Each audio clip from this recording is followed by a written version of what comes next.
by the time I finished the doc, I was a different person. I'm gonna cry. I knew this was going to happen. It's hormones and it's everything. It's okay. Gosh. Being a black girl in the pop industry, I do feel like I have a responsibility to speak out. She knows that she's going to get backlash off this. He just said, you're the black girl, you're going to have to work 10 times harder. They told me, you need to bleach your skin because you won't sell any records. We were taught that our opinion didn't matter. Like, we are powerful. Even coming into meetings, it is always predominantly white. There's a problem, let's address it. Let's all address it together. So what's this documentary about? So the documentary is about racism in the UK, and we touch on colorism as well. I wanted to speak about my experiences and the way I felt in the band, being the black girl in the band and people identifying me as a black girl. I really wanted to explore why I felt so overlooked, so overshadowed, but also I wanted to be able to hear from other black women on their experiences and being able to just be open and really sort of explore race, explore racism and talk to some incredible people. When the doc was announced, I think people thought that I was going to be talking about my experiences of colorism, and that's not what I was doing. Like, obviously, like, I wanted to talk about racism, but I knew that colorism is such a massive issue that's definitely not spoken enough, like, in the media at all. And I wanted to bring it to light and talk about it, as I say, on the widespread media. But to hear the comments, I started questioning myself, am I the right person to do this? Like, have I taken someone else's place in doing this? But then I thought, no, like, I am also talking about my experiences, and I'd rather use my platform that I have to reach millions of people than do nothing. So yeah, it was just like, ugh. They probably just see like Little Mix or like songs, pop band and stuff like that. They don't know the actual person. Definitely. So, like, yeah, we used to get criticised all the time for talking about social issues. Like, what are you talking about social issues? You're a pop star. And it's like, well, we have brains. Exactly. Like, I might pop it and lock it on a Saturday night for you on your MTV. Don't mean I can't do social justice on a Sunday. This is what I mean, exactly. It's and like, mad. we all have issues very close to our hearts and things to say. It is mad. I was talking earlier about my experiences as well. Like, growing up in Essex, the black boys in our area just used to like insult all darker skinned girls, and we were just like, your mum's dark skinned, your sister's dark skinned, like, what are you actually doing? And I think, like, you spoke to Andre as well in the doc about his tweets, and he was saying similar things to what those boys were saying as well, with, you know, they were conditioned. Everyone wanted to be light skinned black then. Everyone wanted to, you know, just look like the girls the boys fancied, which were light skinned women. So and what privileges do you think that you have that darker skinned women don't? Well, I feel like in general we see a lot more light skinned women in the media. Like, we do, like, billboards, campaigns, TV, just everything. So I think that's definitely one of my privileges. And like, the more I get into it, the more I'm like, this is like everywhere. Like, even down to like nails and nail varnish, hands, like so many sort of industries that just don't represent at all, and just the lack of diversity is disgraceful.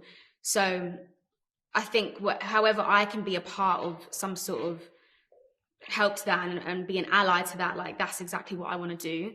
What was the most difficult thing for you to address throughout this doc? I definitely feel like one of the most difficult things was talking about, like, identifying as black.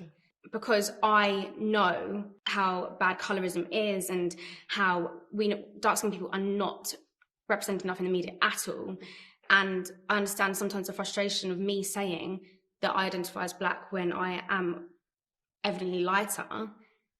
I can understand that frustration, but then the fact that obviously both my parents are mixed race and were brought up in West Indian households.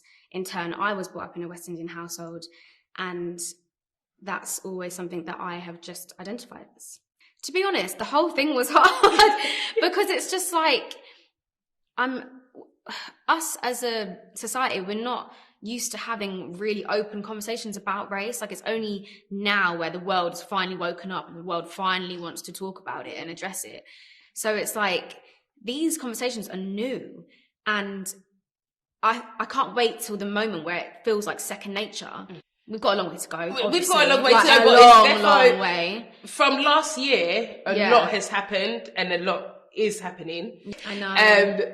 But you went through a lot in the doc. You spoke to a load of people. The Pop Princesses scene was one of my favourites. I'm getting messages from others in the music industry every day.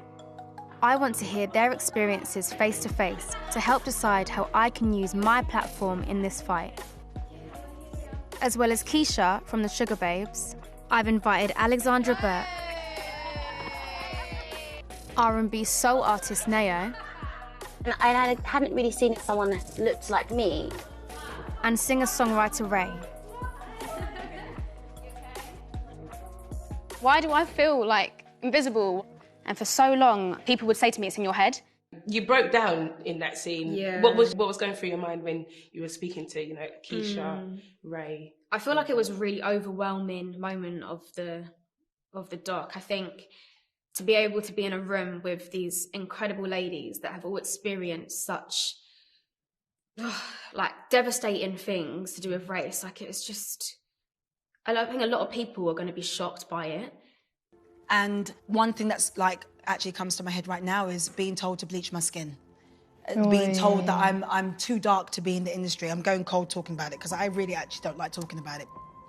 We all had completely different experiences. It's like race doesn't affect you in one person in one way. It's such a huge issue that affects people so differently.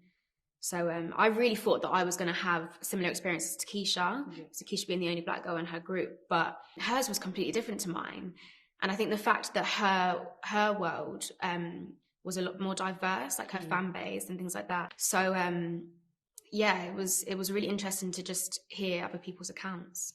Can we talk about Dawn Butler? Like, she's just so inspiring. And every time I had conversations with these incredible black women, I just felt like more empowered in myself. And by the time I finished the doc, I was a different person. I'm gonna cry. I knew this was going to happen. It's hormones and it's everything. It's okay. Gosh. But yeah, like, confident, just not scared to just be me. Yeah, 100%. Stop. No, it's fine. And I own it now more than ever.